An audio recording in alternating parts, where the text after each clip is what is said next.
Good afternoon, everyone. Thank you so much for joining us here at Ontario Beach Park. I'm glad that everyone is here today, and I'm especially thankful that the governor is here to assess the damage that has been experienced here in Monroe County and our neighboring counties as well. As everyone knows, this area has been ravaged by tremendous problems with lake levels, and the damage has been widespread throughout the county of Monroe.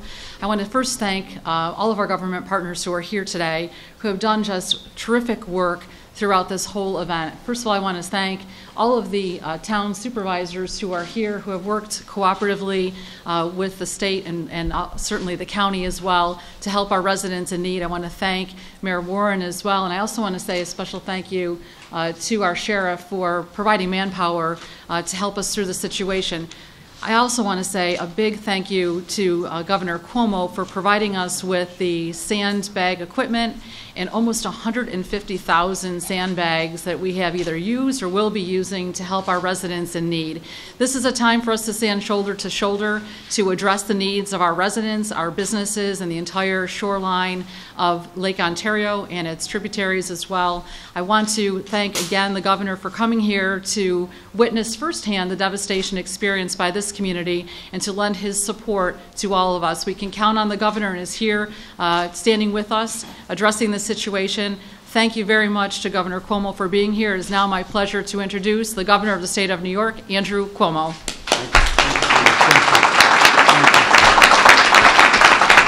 Thank you. Thank you. It's once again my pleasure to be with the county executive and the mayor. And I do applaud them both for their handling of this situation. Let's give them a round of applause.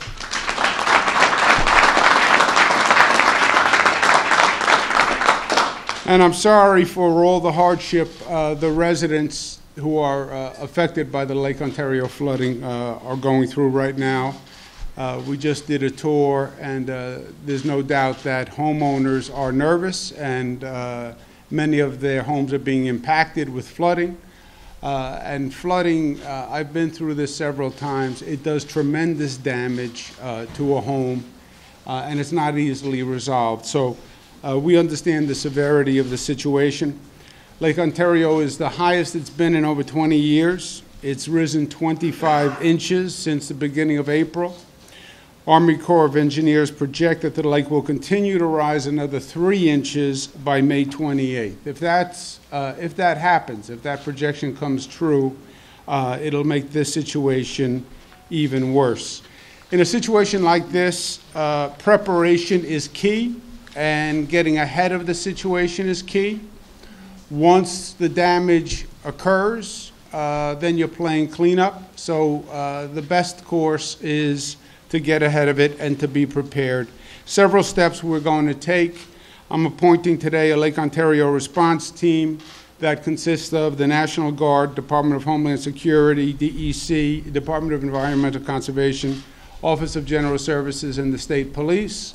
They will work with the city and the county in coordinating all response. The state police will be part of that task force. We'll invite the sheriff's office to be part of that task force. Second, we are now accumulating in this area equipment from all across the state. So if the flooding does get worse, we'll have the equipment here. The equipment that we're accumulating consists of towers, hoses, barriers, generators, pumping equipment, high-axle vehicles, Zodiac boats, pumps, which will be all in a regional stockpile, which will be in Monroe, but will be easily accessed, again, if we need it. Third, we're going to have a number of state police on alert and available if the situation requires it. We have National Guard people now who are on site, who are working on sandbagging, and the National Guard will have 300 people on call in case we need it, and again, we hope that we don't. Fourth, I am declaring a state of emergency today. What that allows are state agencies more flexibility and speed in actually being responsive to the situation. For example, the Department of Environmental Conservation, if you need a permit to direct the stream or do some work, a permitted DEC can take weeks and weeks. Once a state of emergency is declared, DEC can act literally the same day on granting permits, right? If you have a home that is in danger of being flooded and there is a way that you can divert the water and you need a permit to do that, the state agencies will be responsive. Likewise, agencies like the State Police, Office of General Services, once a state of emergency has been declared, they can accelerate contracting and waive regulations and guidelines in their agencies. Fifth, this is, as the county executive said, we have a short-term situation and a long-term situation. Short-term situation is potential flooding and how to avoid that and how to handle that. Long-term, I would like to say this will probably never happen again. I'd like to say that. I don't believe that to be the case. I can't tell you how many 100-year floods I've gone through in the past few years. There is no doubt that Mother Nature is roiled, and we're seeing extreme weather. Just to give you an idea, my 6 years as governor, I've had 9 weather-related emergencies. My father was governor for 12 years. He only had 11 weather-related emergencies. And during my father's tenure, the weather emergencies were high levels of snow on the thruway. There were no hurricanes, floods, Storm Irene, Storm Sandy. It didn't happen before, right? This is New York. We don't have hurricanes and tornadoes in New York. So there's no doubt that the weather pattern has changed and there is extreme weather. And long term, we're going to have to prepare for it. And DEC is going to send coastal engineers now to look at the coastline. Let's start to prepare for a future where we have more flooding, and rather than respond on an emergency basis, let's respond on a strategic basis and look at where we have to build, break walls, et cetera, to stop the flooding. And DEC will be working on that simultaneously. There's a number that people can call if you need DEC's help, either short-term or long-term, or if you need a permit to do piping, et cetera, in your yard, 866-244-3839. As I said, we have a response team that's being assembled. We're not going anywhere. We'll be right here. We'll be here for the duration. If flooding does become a problem, we'll be in a position where we can bring all the resources to bear that we need, and the resources will be right here. I look forward to working closely with the county executive and the mayor, as we have in the past. The good news is this is not the first rodeo that New Yorkers have been through. We went through Storm Irene, Storm Sandy. We've had our share of emergencies. And the good news is that when things are at their worst is when New Yorkers are at their best.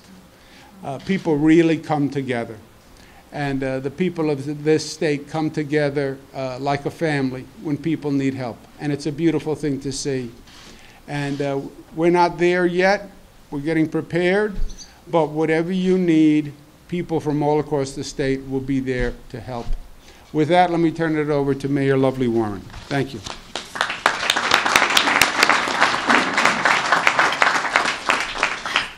There's not much that I can add to what the governor has already said, but thank you. As you all know, we have many residents and community members that are very concerned. I want to thank the county executive for her leadership, but I also want to make a note of what Governor Cuomo has just stated, that this is not an incident that we think is going to be the last one. You know, this year we went through a major windstorm and then a major snowstorm, and now we have these lake levels that are rising at rapid rates. And I am thankful that we have a governor that has come to Rochester time and time again to not only give us the resources, but to give us the support and give us the manpower that we need to be able to help our residents here. I'm grateful for the partnership that I have with the county executive and her leadership on helping us with our residents here in the county, as well as the city of Rochester. We are going to do everything to work in partnership with the state and the county to make sure that our residents get the resources and the support that they need. I am going to lend my DES Commissioner Norm Jones to the task force to work with the people that the governor has assigned to make sure that the city of Rochester's residents are also represented on a task force as well. We know that there are many people that are afraid right now, but I can tell you that we have a governor and a team here in government that is paying very close attention to this and acting on it.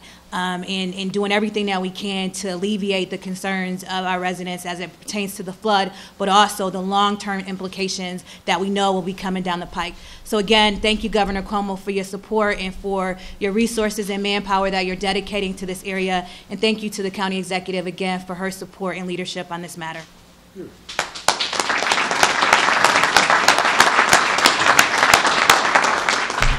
In the spirit of partnership, we'll take any questions. I'll take the easy ones, and the hard ones I'll refer to the county executive and the mayor. Please. Obviously, the big elephant in the room is if you've traveled up and down this area and spoken with people, they point at the IJC as one of the reasons why this lake flooding has happened. Some of the town supervisors, some of the people standing behind you. Have you talked to the IGC? What has your conversation been like with there, and where do you stand on that? Yeah, the position of the IJC, well, let's take a step back for people who aren't familiar with all these acronyms. The question is, could there be a release of water that could actually reduce the potential flooding? The International Joint Commission could order a release, a dam release at the St. Lawrence. Their position is they're against that because this is not a situation just in Lake Ontario. It's all the Great Lakes. It's all the waterways. If they release more water from here, they'll increase flooding somewhere else. So they have turned down that request. I'm appealing that request, and I'm appealing to our federal delegation for help with the IJC. The state of New York doesn't have any representatives on it. It's basically a federal U.S.-Canada commission. So we don't have a voice, but I'm asking the federal officials for assistance because we have asked and they have refused. Governor, many have said that this is a man-made issue. This is a direct result of Plan 2014. Do you believe that is the result of this plan, and did you support that plan? You know, I did not support the plan. I don't know exactly what caused it. Most people would point to the runoff and the rain, but different people have different theories. So I'm more focused, frankly, on preventing damage that might happen from flooding and to see if there's any possibility to get a water release from the IJC. What about the other states around the other provinces? Can they all be put together basically as a one voice saying, can we do something? Well, that's exactly what we're trying to do. The IJC's position, I don't agree with them, but just to relay their position is everybody is in the same boat, so to speak. And if everyone has this high level of water all across the Great Lakes, so there's nowhere to release the water to. Anywhere that we would release the water to is in the same position that we are in. So that's their answer. Does the Lake Ontario response team, will that be able to spread out, say, to our West, Orleans, Niagara counties? Is this something specifically to Monroe, or is this something that can spread? We will have as many resources as we need. We're assembling equipment. We're bringing resources from all across the state now, just in case we need it. As I said before, we've gone through this a few times as a state, and preparation is the key, right? You have to have all the equipment, all the personnel before the fact. Because if there's flooding, if there's a storm, it's too late to bring up personnel from Long Island, you know, and trucks that take 7-8 hours to get here. So we're assembling everything as we speak. Governor, what have you learned from the response to some of these other disasters that might come into play here? Maybe obviously down in New York, down there. Well, look, we've had flooding all across the state at from different storms. As I said, this extreme weather is a real phenomenon. Where we've gotten caught before, frankly, is the state didn't have the sophistication when it came to emergency management. Partially because we didn't have the problems. You know, as I mentioned during my father's tenure, they didn't have a superstorm. There was no such thing as a superstorm, right? So they never went through an Irene and a Sandy and 7 feet of snow in Buffalo. I mean, Buffalo knows how to handle snow, but, you know, 7 feet. I don't know what we did to get Mother Nature that angry that she dropped 7 feet of snow on us. So we have a much more sophisticated, trained staff since then. We have better equipment since then. And the key in a situation like this is pre-positioning. To the extent you can get sandbags up now, which is what we're doing that. To the extent you can have pumps on site that if flooding starts, we're doing that. Boats to rescue people, we're doing that. High axle vehicles that can go through 3 or 4 feet of water. That's a special type of vehicle. We have those vehicles en route. So pre-positioning the equipment and the personnel, and that will do. Just to clarify, you made the request to the IJC and they said no? Yes. And you talked a little bit about how you are concerned that these floods will become a pattern or have become a pattern. So is there anything else that you can do? Is there any other conversations you can have, you know, to sort of try and convince them otherwise? Yeah, well, just to put a finer point on it. The state of New York has requested of the IJC that they do a water release. They have said no. And again, their position, I don't agree with it, but just to state their position, it's that everybody's in the same situation. So you would, there's no way to release the water to that wouldn't do just as much damage as we're facing. I don't agree with that position. I'm appealing to our federal representatives because the state has no one on the commission. It's all national and Canadian. So I'm reaching out to our congressional delegation to intervene on our behalf. We are in the process of doing that literally as we speak. Long term, a situation like this, the shoreline is changing all over the state. It's changing downstate on Long Island, it's changing along the Hudson, and you can either say, well, this is a 1 in 100 year flood, which literally I have been told 5 times in this job. Don't worry, this is a 1 in 100 year occasion. It'll never happen again. And then it happened again and again and again. I would take this as the given, the quote unquote new normal, and to the extent I would expect to have flooding in the future. And let's make the modifications and the renovations that you have to make now to protect us in the future. If we have to build walls, we'll build walls. If we have to put in dunes, we'll put in dunes.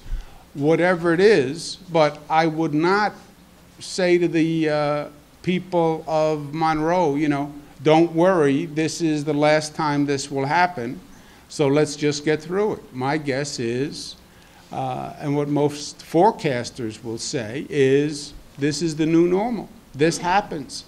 Be prepared for it. Because the emergencies and the cost of the emergencies is actually more than doing the remediation work you need to do. I'd rather build a wall than fix the damage to hundreds of homes after a flood. Okay, and I want to thank the mayor once again and the county executive once again. These are not easy situations to handle. and I think their leadership has been extraordinary. So let's give them a round of applause. Thank you.